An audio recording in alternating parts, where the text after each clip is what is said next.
영상 시작 전 여러분들의 구독과 좋아요는 큰 힘이 됩니다.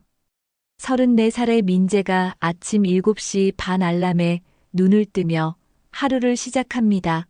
옆에서 자고 있던 아내 수진도 거의 동시에 일어나 바쁜 하루 준비를 시작하죠. 결혼 5년 차인 이들 부부에게는 이제 4살이 된 딸 하나가 있어서 매일 아침이 전쟁터나 다름없어요.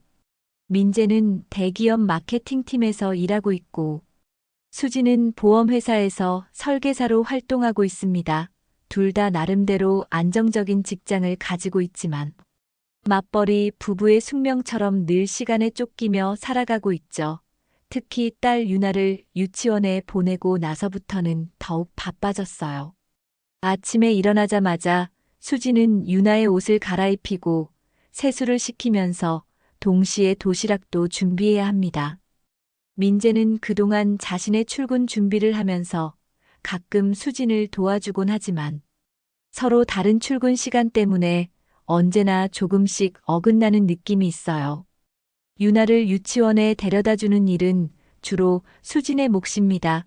보험 설계사라는 직업 특성상 시간이 조금 더 자유롭다는 이유 때문이죠.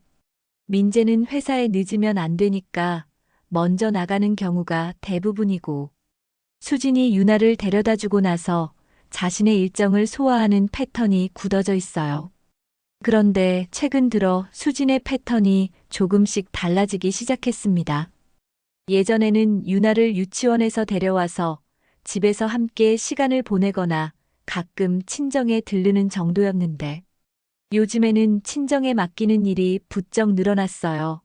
처음에는 고객 미팅이 늦어진다거나 회사에서 야근을 해야 한다는 이유였죠. 민재도 자신의 일로 바쁘다 보니 처음에는 별로 신경 쓰지 않았습니다. 오히려 수진이 열심히 일하는 모습이 기특하다고 생각했어요. 보험 설계사는 실적에 따라 수입이 달라지는 직업이니까 열심히 고객 관리를 하는 게 당연하다고 여겼거든요. 하지만 시간이 지나면서 뭔가 이상한 점들이 하나둘 눈에 띄기 시작했어요. 수진이 야근이라고 하는 날이 특정 요일에 집중되어 있다는 점이었습니다. 주로 수요일이나 금요일 저녁이 많았는데 보험회사에서 그렇게 규칙적으로 야근을 할 이유가 있을까 싶더라고요. 또 하나 이상한 점은 수진이 예전보다 옷차림에 신경을 많이 쓴다는 것이었어요. 평소에도 깔끔하게 입고 다니는 편이었지만 최근에는 화장도 더 진하게 하고 향수도 뿌리고 나가는 일이 많아졌습니다. 고객 미팅 때문이라고 하지만 예전에도 고객을 만날 때 이 정도까지는 아니었던 것 같은데 말이죠.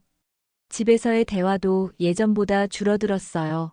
서로 바쁘다는 핑계로 넘어가긴 하지만 뭔가 어색한 분위기가 감돌기 시작했습니다. 수지는 핸드폰을 자주 확인하고 전화가 오면 다른 방으로 가서 받는 일도 많아졌어요.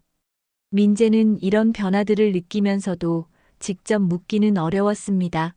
혹시 자신이 예민하게 생각하는 건 아닐까 싶기도 하고 수진을 의심한다는 게 미안하기도 했거든요. 그래서 그냥 넘어가려고 했지만 마음 한구석에는 계속 찝찝한 기분이 남아 있었어요. 이렇게 일상의 작은 균열들이 조금씩 벌어지고 있었지만 아직은 표면적으로 평범한 가정의 모습을 유지하고 있었습니다. 하지만 곧 이 모든 것이 뒤바뀔 사건이 일어나게 되죠. 어느 목요일 오후였습니다. 민재가 평소보다 일찍 집에 도착했을 때 수진이 바쁘게 유나의 가방을 챙기고 있는 모습을 보게 되었어요. 유나는 아직 유치원 체험복을 입고 있었고 수진은 화장을 다시 고치고 있던 참이었습니다. 민재가 현관문을 열며 들어서자 수진이 깜짝 놀라는 표정을 지었어요. 평소 같으면 반갑게 맞아주었을 텐데 오늘은 왠지 당황하는 기색이 역력했습니다. 민재는 그런 수진의 모습이 조금 이상하다고 느꼈지만 별다른 말은 하지 않았죠. 아빠가 집에 들어오자 유나가 달려와서 안겼어요. 민재는 딸을 안아 올리며 수진에게 물었습니다. 오늘 어디 가는 거냐고 말이에요. 수진은 잠깐 망설이더니 고객 미팅이 하나 생겨서 유나를 친정에 맡기고 나가야 한다고 대답했습니다. 그런데 민재는 뭔가 이상했어요. 분명히 오늘은 수진이 휴무일이라고 했던 것 같은데 말이죠. 아침에 일어날 때만 해도 수진은 오늘은 쉬는 날이라며 유나와 함께 시간을 보내겠다고 했었거든요. 그래서 민재도 마음 놓고 회사 일에 집중할 수 있었는데 이렇게 갑자기 일정이 바뀐다는 게 좀 이해가 안 됐습니다. 민재가 오늘 휴무일 아니었냐고 묻자 수진은 잠깐 당황하는 듯한 표정을 지었어요. 그러더니 곧바로 맞다면서 원래는 쉬는 날이었는데 중요한 고객이 갑자기 시간을 내겠다고 해서 어쩔 수 없이 나가게 됐다고 설명했습니다. 보험. 설계사는 고객 스케줄에 맞춰야 하는 직업이라서 이런 일이 종종 있다고 덧붙였죠. 수진의 설명을 들으면서도 민재는 뭔가 석연치 않은 기분이 들었어요. 물론 고객의 갑작스러운 요청으로 일정이 바뀔 수 있다는 건 이해했지만 수진의 표정이나 말투가 평소와 달랐거든요. 조금 더 서둘러 하는 것 같고 민재의 눈을 제대로 마주치지 않는 것 같았습니다. 특히 수진이 화장을 다시 고치는 모습을 보면서 민재는 더욱 의문이 들었어요. 평소 고객을 만날 때도 물론 단정하게 하고 나가지만 오늘은 뭔가 달랐습니다. 립스틱 색깔도 평소보다 진했고 향수 냄새도 더 진하게 느껴졌어요. 머리도 아침에 했던 것과는 다르게 다시 손질한 것 같았죠. 유나를 챙기는 수진의 모습도 평소와 달랐습니다. 보통은 딸과 함께 시간을 보내는 걸 즐거워하는 편인데 오늘은 마치 빨리 어딘가에 맡기고 나가야 한다는 듯이 서두르고 있었어요. 유나가 아빠와 더 놀고 싶다고 호체자 수지는 할머니 집에 가서 맛있는 거 먹자며 재빨리 달랬습니다. 민재는 수진과 유나가 나가는 모습을 지켜보면서 마음속으로 여러 가지 생각이 들었어요. 혹시 자신이 너무 예민하게 생각하는 건 아닌가 싶기도 하고 정말로 급한 고객 미팅이 생긴 걸 수도 있다고 생각해 보기도 했습니다. 하지만 아무래도 뭔가 이상하다는 느낌을 지울 수가 없었어요. 수진이 나간 후 혼자 집에 남은 민재는 최근 몇 주간의 일들을 되돌아보기 시작했습니다. 생각해보니 수진이 야근이나 고객 미팅을 핑계로 유나를 친정에 맡기는 일이 정말 많아졌어요. 그것도 주로 수요일이나 금요일 저녁에 집중되어 있었죠. 보험 설계사라는 직업이 고객의 스케줄에 맞춰야 하는 건 맞지만 이렇게 규칙적으로 특정 요일에만 일이 생기는 게 과연 자연스러운 일일까 하는 의문이 들었습니다. 게다가 예전에는 야근을 한다고 해도 집에서 서류 작업을 하거나 전화로 고객 상담을 하는 경우가 많았는데 최근에는 꼭 밖으로 나가야 하는 일들만 생기는 것 같았어요. 민재는 소파에 앉아서 텔레비전을 틀어놓고는 있었지만 내용이 전혀 들어오지 않았습니다. 자꾸만 수진의 모습이 떠올랐거든요. 오늘 나갈 때의 당황한 표정, 진한 화장 서두르는 모습들이 계속 머릿속을 맴돌았어요. 그러면서 민재는 혹시 자신이 수진에게 충분히 관심을 기울이지 못한 건 아닌가 하는 생각도 들었습니다. 워낙 바쁘게 살다 보니 서로에 대해 무관심해진 건 아닌가 싶었어요. 하지만 그렇다고 해서 이런 이상한 행동들이 설명되는 건 아니었죠. 시간이 지나면서 민재의 마음속에는 점점 더 복잡한 감정들이 자리 잡기 시작했습니다. 그 다음 주 금요일이었습니다. 민재는 오후 5시쯤 회사에서 중요한 프로젝트가 일찍 마무리되어 평소보다 2시간 정도 빨리 퇴근하게 되었어요. 보통 같으면 집으로 바로 향했겠지만 오늘은 왠지 시내 중심가를 한 바퀴 돌아보고 싶은 기분이 들었습니다. 민재가 차를 몰고 시내를 지나가던 중 신호등에 걸려 잠깐 멈춰 서게 되었어요. 그때 우연히 고개를 돌려보니 바로 옆에 있는 고급 호텔의 입구가 보였습니다. 평소에도 지나다니면서 봤던 곳이지만 오늘은 왠지 그 호텔 앞이 유난히 눈에 띄었죠. 그런데 바로 그 순간 민재의 눈이 커졌어요. 호텔 입구 쪽으로 걸어가는 두 사람의 모습이 보였거든요. 그중 한 명은 분명히 수진이었습니다. 화려한 원피스를 입고 하이힐을 신은 채 한 남자와 나란히 걸어가고 있었어요. 민재는 처음에는 자신의 눈을 의심했습니다. 분명히 수진은 오늘도 야근이라며 유나를 친정에 맡기고 나갔는데 왜 여기 있을까요? 혹시 고객과의 미팅이 호텔에서 이루어지는 건가 싶기도 했지만 뭔가 이상했어요. 수진의 옷차림이나 분위기가 평소 업무용과는 전혀 달랐거든요. 수진과 함께 걸어가는 남자는 40대 중반 정도로 보이는 정장 차림의 사람이었습니다. 키가 크고 체격이 좋아 보였으며 옷차림새도 상당히 고급스러웠어요.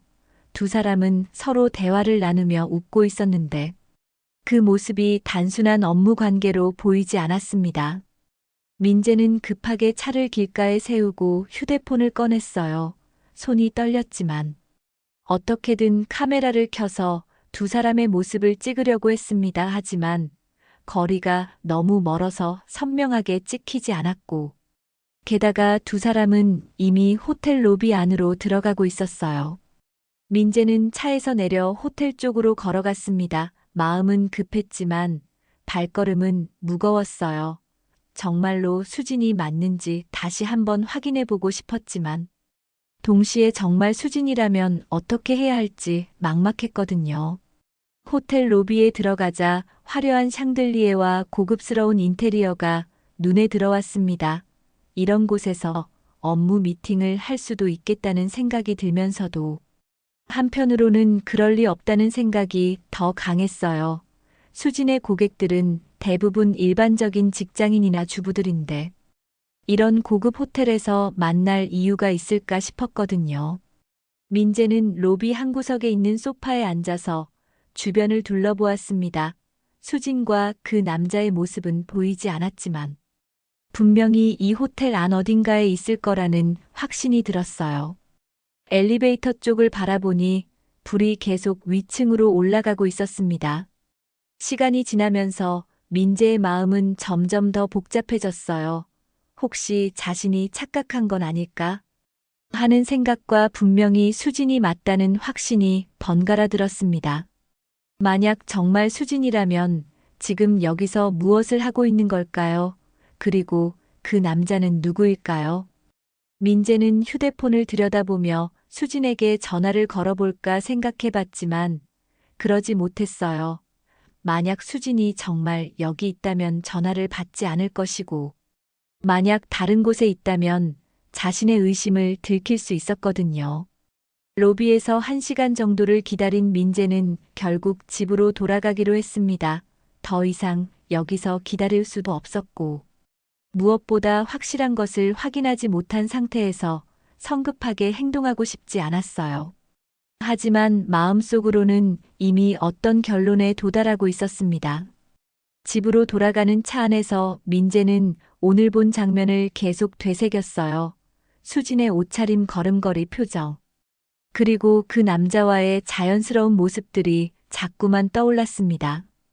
이제는 더 이상 우연이나 착각으로 넘길 수 없는 상황이 되었다는 것을 깨달았죠. 다음 날 토요일 아침 민재는 더 이상 혼자서 이 상황을 감당할 수 없다는 판단을 내렸습니다. 확실한 증거 없이는 수진을 추궁할 수도 없었고 그렇다고 이대로 모른 척하고 지낼 수도 없었어요. 고민 끝에 민재는 인터넷으로 탐정 사무소를 찾아보기 시작했습니다. 여러 업체를 비교해 본 후 민재는 신뢰할 만해 보이는 한 곳을 선택했어요. 월요일 오전에 전화를 걸어 상담 약속을 잡았습니다. 탐정사무소는 강남에 있는 오피스텔 한 층을 사용하고 있었는데 생각보다 깔끔하고 전문적인 분위기였어요. 사무소를 운영하는 김 탐정은 50대 초반의 남성으로 20년 넘게 이 일을 해왔다고 했습니다. 민재의 이야기를 들은 김 탐정은 고개를 끄덕이며 이런 경우가 생각보다 많다고 말했어요. 특히 맞벌이 부부들 사이에서 이런 일이 자주 발생한다고 덧붙였습니다. 김 탐정은 민재에게 구체적인 조사 방법을 설명해 주었어요. 먼저 수진의 평상시 동선을 파악하고 특정 요일에 어디서 누구와 만나는지 확인하는 것부터 시작한다고 했습니다. 그리고 필요하다면 사진이나 동영상 촬영도 가능하다고 말했죠. 민재는 탐정에게 수진이 주로 수요일과 금요일 저녁에 야근이나 고객 미팅을 핑계로 늦게 들어온다는 점을 알려주었어요. 그리고 지난 금요일 호텔에서 목격한 일도 자세히 설명했습니다. 김 탐정은 이 정보들을 꼼꼼히 메모하면서 일주일 정도면 어느 정도 패턴을 파악할 수 있을 것 같다고 했어요. 조사 비용은 하루에 15만 원이었고 최소 일주일은 지켜봐야 한다고 했습니다. 민재는 비용이 부담스럽긴 했지만 이 상황을 명확히 하기 위해서는 어쩔 수 없다고 생각했어요. 계약서를 작성하고 성금을 지불한 후 민재는 탐정의 연락을 기다리기 시작했습니다. 일주일이 지난 후 김 탐정으로부터 연락이 왔어요. 사무소로 와서 조사 결과를 확인해 보라는 내용이었습니다. 민재는 가슴이 두근거리는 것을 느끼면서 탐정 사무소로 향했어요. 무엇을 확인하게 될지 알면서도 정말로 보고 싶지 않은 복잡한 심정이었습니다. 탐정 사무소에 도착한 민재 앞에 김 탐정이 두꺼운 파일을 내밀었어요. 파일 안에는 수진의 일주일간 동선이 상세히 기록되어 있었습니다. 월요일과 화요일은 평범했지만 수요일과 금요일의 기록이 문제였어요. 수요일 오후 6시 수진은 유나를 친정에 데려다 준 후 시내 중심가의 한 레스토랑으로 향했습니다. 거기서 지난번 민재가 목격했던 그 남자와 만났어요. 두 사람은 약 1시간 반 동안 식사를 하며 대화를 나누었고 그 후 함께 호텔로 이동했습니다. 호텔에 들어간 시각은 오후 8시 10분이었고 나온 시각은 밤 11시 20분이었어요. 무려 3시간을 함께 보낸 것이었죠. 더 충격적인 것은 호텔에서 나올 때의 모습이었습니다. 두 사람은 서로 손을 잡고 나왔고 호텔 입구에서 포옹과 함께 입맞춤을 하는 장면까지 사진에 담겨 있었어요. 금요일도 마찬가지였습니다. 장소만 다를 뿐 패턴은 동일했어요. 레스토랑에서 식사 후 호텔로 이동해서 약 3시간을 보내고 나오는 모습이 그대로 반복되었습니다. 김 탐정은 이런 패턴이 최소 한 달 이상 지속되고 있는 것 같다고 말했어요. 가장 결정적인 증거는 차량 내부에서 촬영된 영상이었습니다. 수진과 그 남자가 차 안에서 서로 스킨십을 나누는 모습과 함께 대화 내용까지 블랙박스에 녹음되어 있었어요. 두 사람은 서로를 애칭으로 부르며 다음 만날 약속을 잡고 있었습니다. 녹음된 대화에서 수진은 그 남자를 오빠라고 부르고 있었고 남자는 수진을 자기야라고 부르고 있었어요. 그들은 다음 주에 어느 호텔로 갈지 상의하고 있었으며 수진은 남편이 의심하기 시작하는 것 같다며 조심해야 한다고 말하고 있었습니다. 김 탐정은 이 정도면 충분한 증거라고 판단된다고 말했어요. 불륜의 증거로 사용하기에는 부족함이 없다는 것이었습니다. 민재는 파일을 받아들고 탐정 사무소를 나섰지만 발걸음이 무거웠어요. 이제 확실해진 만큼 다음에 무엇을 해야 할지 결정해야 했거든요. 집으로 돌아오는 길에 민재는 수진과의 지난 5년간의 결혼 생활을 떠올렸습니다. 행복했던 순간들도 많았고 딸 유나가 태어났을 때의 기쁨도 생생했어요. 하지만 이제 모든 것이 무너져 내리는 기분이었습니다. 민재는 탐정으로부터 받은 자료를 집에서 다시 한번 꼼꼼히 살펴보았습니다. 그 과정에서 불륜 상대방의 정체가 점점 드러나기 시작했어요. 김 탐정이 조사한 바에 따르면 그 남자는 43살의 박성훈이라는 사람으로 강남에서 건설회사를 운영하고 있었습니다. 더 놀라운 사실은 박성훈이 수진의 고객이었다는 점이었어요. 약 6개월 전 박성훈이 수진의 보험회사에 가족보험 상담을 받으러 왔다가 수진을 담당자로 만나게 된 것이 시작이었습니다. 처음에는 정말로 보험 계약을 위한 만남이었지만 시간이 지나면서 관계가 변질된 것 같았어요. 탐정이 추가로 조사한 내용에 따르면 박성우는 이미 결혼한 상태였고 고등학생과 중학생 자녀 둘을 둔 가정의 가장이었습니다. 부인은 전업주부였고 가족들은 강남의 고급 아파트에서 살고 있었어요. 박성훈의 회사는 꽤 규모가 있어서 경제적으로 여유가 있는 편이었습니다. 민재는 이 모든 정보를 파악하면서 수진의 행동 패턴을 다시 분석해 보았어요. 수진이 최근 들어 명품 가방이나 액세서리를 하나둘 늘려가고 있었다는 사실이 새삼 떠올랐습니다. 평소 수진은 그런 것들에 크게 관심이 없었는데 언제부터인가 비싼 물건들을 사기 시작했었어요.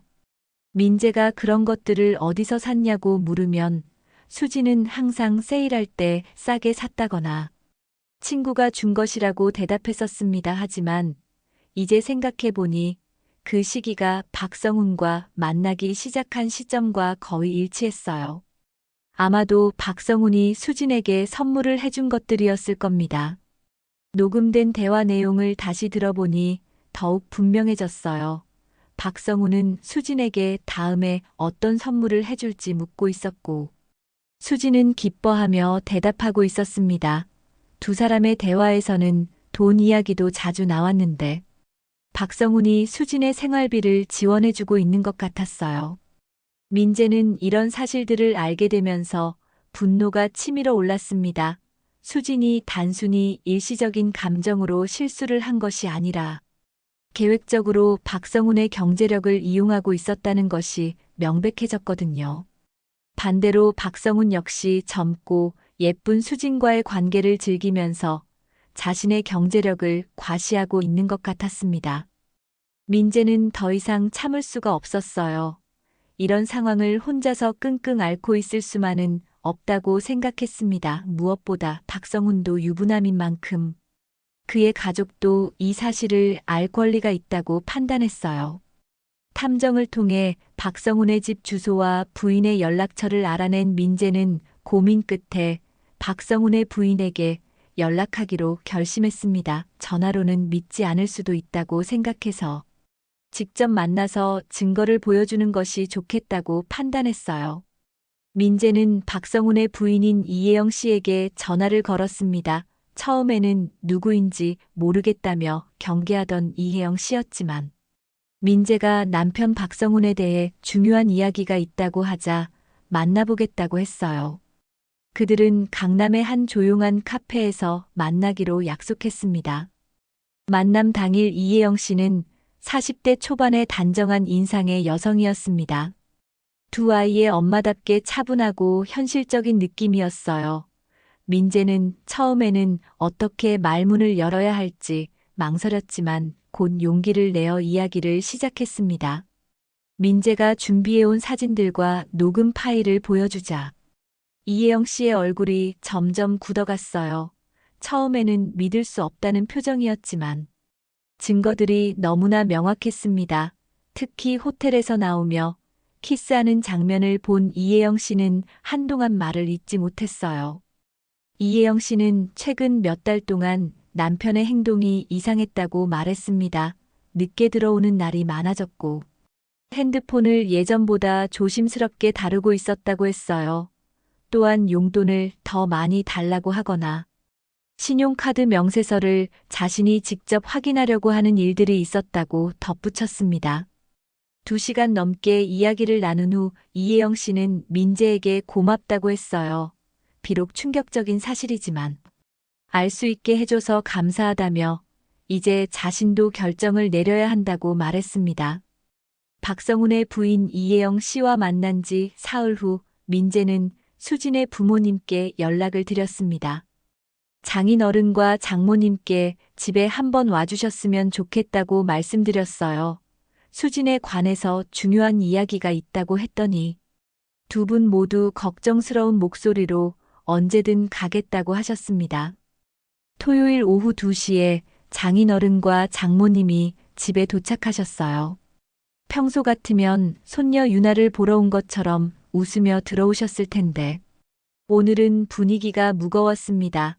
민재의 진중한 목소리 때문에 뭔가 심각한 일이 있을 거라고 짐작하고 계신 것 같았어요. 장인어른은 66살로 퇴직한 공무원이셨고 장모님은 63살의 자상한 분이셨습니다. 수진을 무척 아끼시는 분들이라. 평소에도 사위인 민재에게 딸을 잘 부탁한다는 말씀을 자주 하셨어요. 그런 분들 앞에서 이런 이야기를 해야 한다는 것이 민재에게는 무척 괴로운 일이었습니다.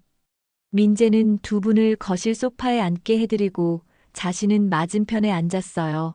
커피를 준비해드리며 마음을 가다듬었습니다. 어떻게 말문을 열어야 할지 몇 번이나 생각해봤지만 이런 이야기를 전하는 좋은 방법은 없을 것 같았어요. 장인어른이 먼저 입을 여셨습니다. 수진이가 무슨 일을 저질렀느냐며 걱정스러운 표정으로 물어보셨어요. 장모님도 혹시 수진이가 사고를 낸 건 아니냐며 덧붙이셨습니다. 두 분의 걱정 어린 표정을 보니 민재의 마음이 더욱 무거워졌어요. 민재는 천천히 입을 열었습니다. 수진이가 다른 남자와 부적절한 관계를 맺고 있다는 사실을 알게 되었다고 말했어요. 처음에 두 분 모두 무슨 소리냐는 듯한 표정을 지으셨습니다. 장모님은 그럴 리 없다며 고개를 흔드셨고 장인어른은 확실한 증거가 있느냐고 물으셨어요. 민재는 미리 준비해둔 파일을 꺼내어 테이블 위에 올려놓았습니다. 탐정이 조사한 모든 자료들이 들어있는 파일이었어요. 그리고 조심스럽게 파일을 열어서 사진들을 하나씩 보여드리기 시작했습니다. 첫 번째 사진은 수진과 박성훈이 레스토랑에서 식사하는 모습이었어요. 두 번째는 호텔 로비로 들어가는 장면이었습니다. 세 번째 사진에서 장인어른과 장모님의 얼굴이 굳어지기 시작했어요. 수진과 박성훈이 호텔에서 나오며 손을 잡고 있는 모습이었거든요. 가장 충격적인 것은 마지막 사진이었습니다. 두 사람이 호텔 앞에서 포옹하며 키스하는 장면이 선명하게 담겨 있었어요. 장모님이 사진을 보시더니 손으로 입을 막으셨습니다. 장인어른은 한동안 말씀을 못 하시더니 이런 일이 언제부터 시작된 거냐고 물으셨어요. 민재는 블랙박스에 녹음된 대화 내용도 들려드렸습니다.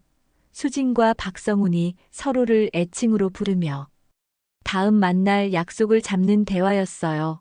수진이 남편 눈치를 보고 있다는 말까지 나오는 부분에서 장인어른이 고개를 떨구셨습니다. 장모님은 계속 눈물을 흘리시면서 어떻게 수진이가 이런 일을 할 수 있느냐며 중얼거리셨어요. 그러면서 민재에게 미안하다는 말씀을 반복하셨습니다. 딸을 잘못 키운 자신들의 책임이라며 자책하시는 모습이 오히려 민재를 더욱 마음 아프게 했어요. 장인어른은 상당히 오랫동안 침묵을 지키시다가 입을 여셨습니다. 그 남자가 누구냐고 물으셨어요. 민재는 박성훈에 대한 정보를 모두 말씀드렸습니다. 유부남이라는 사실을 듣고 장인어른의 표정이 더욱 어두워졌어요. 장모님이 혹시 이 일을 수진이가 알고 있느냐고 물으셨습니다. 민재는 아직 직접 대화하지 않았다고 대답했어요. 그러면서 이제 더 이상 이 상황을 지속할 수 없다고 말했습니다. 수진과는 이혼할 계획이고 유나는 자신이 키우겠다고 분명히 밝혔어요. 장인어른이 고개를 끄덕이시면서 민재의 결정을 이해한다고 하셨습니다. 이런 상황에서 이혼은 당연한 선택이라고 말씀하셨어요. 다만 유나가 상처받지 않도록 신경 써달라고 부탁하셨습니다. 장모님은 계속 울면서 유나를 생각하니 더욱 마음이 아프다고 하셨어요. 아이가 엄마 없이 자라야 한다는 것이 너무 안타깝다면서도 수진의 행동은 용서할 수 없다고 말씀하셨습니다. 2시간 넘게 이야기를 나눈 후 장인어른과 장모님은 집으로 돌아가셨어요. 나가시면서 장인어른이 민재에게 앞으로 어떤 일이 있어도 유나만큼은 잘 부탁한다고 하셨습니다. 장모님도 수진 대신 사과의 말씀을 전하셨어요. 장인어른과 장모님이 돌아가신 후 민재는 변호사를 찾기 시작했습니다. 이혼 전문 변호사로 유명한 김지훈 변호사와 상담 약속을 잡았어요. 김 변호사는 민재가 준비한 모든 증거 자료를 검토한 후 충분히 승소 가능한 사건이라고 판단했습니다. 변호사는 민재에게 두 가지 소송을 동시에 진행할 것을 제안했어요. 하나는 수진과의 이혼 소송이고 다른 하나는 박성훈에 대한 손해배상 청구 소송이었습니다. 불륜으로 인한 정신적 피해와 가정, 파탄에 대한 책임을 물어 상당한 액수의 배상금을 받을 수 있다고 설명했어요. 소송 준비에는 약 일주일이 걸렸습니다. 그동안 민재는 수진에게 아무것도 말하지 않고 평상시와 같이 생활했어요. 수진은 여전히 박성훈과 만나고 있었고, 민재 앞에서는 아무렇지 않은 척 연기를 계속하고 있었습니다. 드디어 소장이 접수되고 수진에게 소송 서류가 송달되었어요. 그날 저녁 수진이 집에 들어오자마자 민재를 찾아왔습니다. 얼굴이 새하얗게 질린 채로 이게 무슨 일이냐며 다급하게 물었어요. 민재는 차분하게 모든 것을 알고 있다고 대답했습니다. 수진은 처음에는 부인하려고 했어요. 박성훈과는 단순한 고객 관계일 뿐이라며 오해라고 주장했습니다. 하지만 민재가 탐정이 찍은 사진들과 녹음 파일을 보여주자 더 이상 변명할 수 없었어요. 수진은 주저앉으며 울기 시작했습니다. 수진은 민재에게 매달렸어요. 실수였다고 다시는 이런 일이 없을 것이라고 빌었습니다. 유나를 생각해서라도 이혼만은 하지 말아달라고 애원했어요. 하지만 민재의 마음은 이미 굳어진 상태였습니다. 몇 달간 계획적으로 불륜을 저지른 수진을 용서할 수 없었거든요.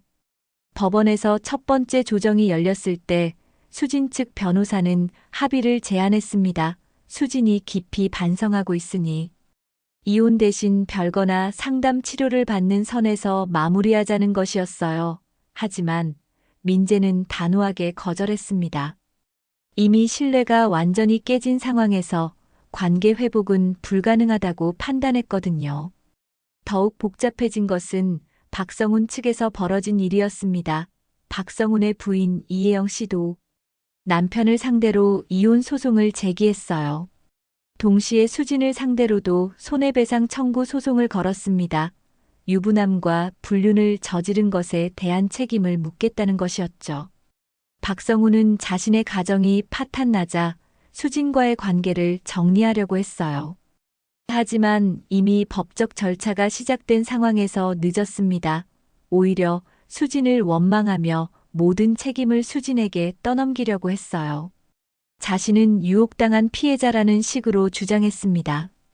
설상가상으로 이 모든 일이 수진의 직장에도 알려지게 되었어요.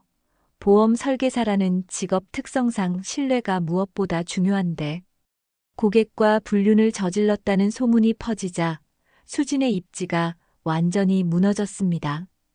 기존 고객들이 하나둘 떠나기 시작했고 새로운 계약도 성사되지 않았어요.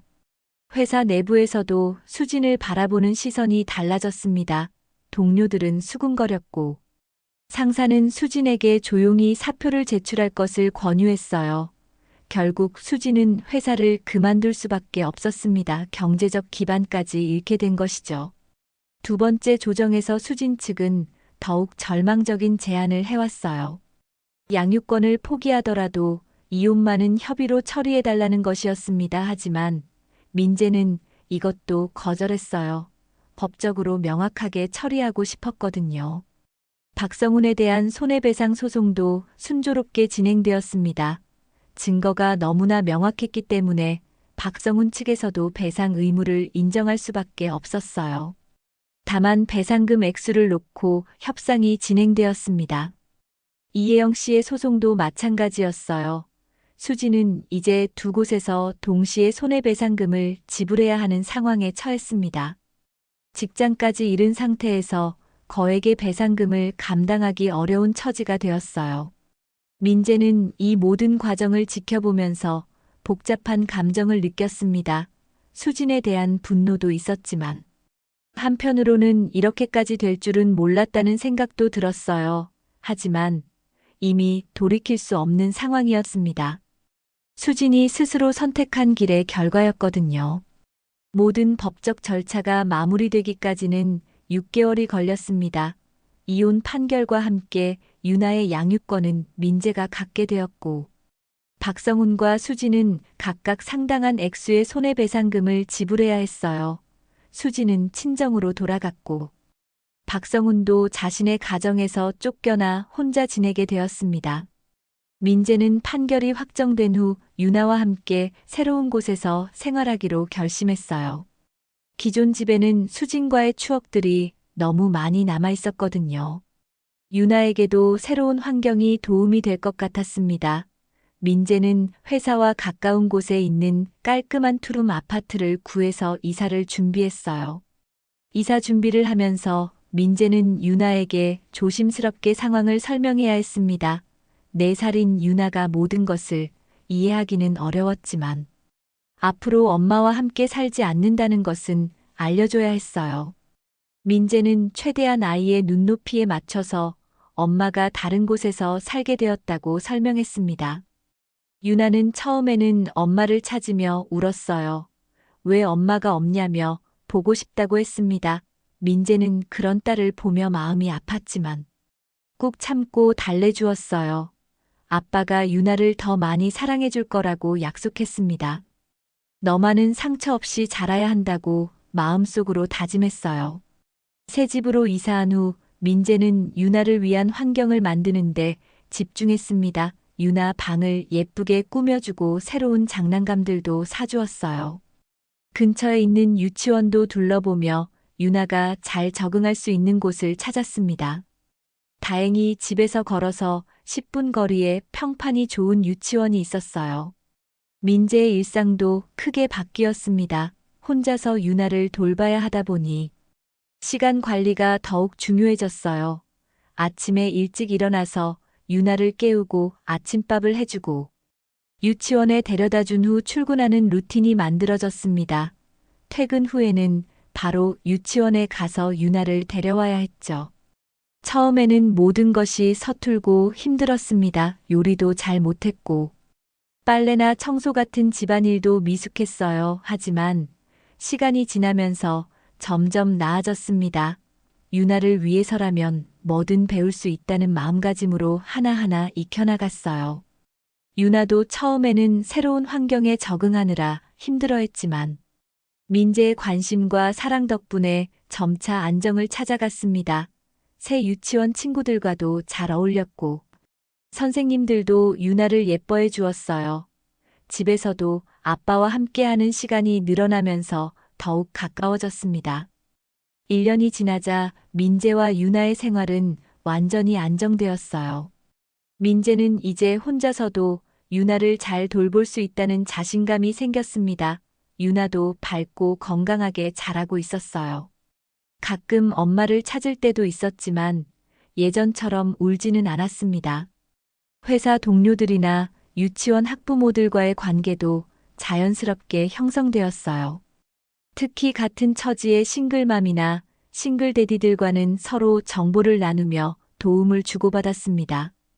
민재는 이런 관계들을 통해 새로운 사람들을 알아가는 즐거움을 느끼기 시작했어요. 어느 봄날 민재는 유나와 함께 근처 공원을 산책하다가 한 여성과 우연히 만나게 되었습니다. 유나와 비슷한 나이의 아들을 둔 싱글맘이었어요. 아이들이 함께 놀면서 자연스럽게 대화를 나누게 되었는데 서로 처지가 비슷해서 공감하는 부분이 많았습니다. 민재는 그 여성과 가끔 아이들과 함께 만나서 시간을 보내게 되었어요. 특별한 감정은 아니었지만 대화를 나누고 함께 아이들을 돌보는 것이 자연스럽고 편안했습니다. 무엇보다 유나가 그 여성과 아들을 좋아했어요. 시간이 더 지나면서 민재는 조금씩 새로운 관계에 대해 생각해보기 시작했습니다. 아직 섣부른 결정을 내릴 생각은 없었지만 언젠가는 유나에게 새로운 가족을 만들어줄 수도 있겠다는 희망을 품게 되었어요. 어느 월요일 아침 민재는 유나의 손을 꼭 잡고 유치원으로 향했습니다. 유나가 오늘 있을 체험학습 이야기를 신나게 하는 모습을 보며 민재는 미소를 지었어요. 이제 정말 모든 것이 괜찮아질 것 같다는 생각이 들었습니다. 유치원 앞에 도착해서 유나를 선생님께 맡기며 민재는 딸의 머리를 쓰다듬어 주었어요. 유나가 밝게 웃으며 아빠 안녕이라고 인사하는 모습을 보면서 민재는 가슴이 뭉클해졌습니다. 힘들고 어려운 시간들을 견뎌낸 보람이 느껴졌거든요. 회사로 향하는 길에 민재는 하늘을 올려다보았습니다. 맑고 푸른 하늘이 새로운 희망을 상징하는 것 같았어요. 이제 정말 새로운 시작이구나 하는 생각과 함께 발걸음이 한결 가벼워졌습니다.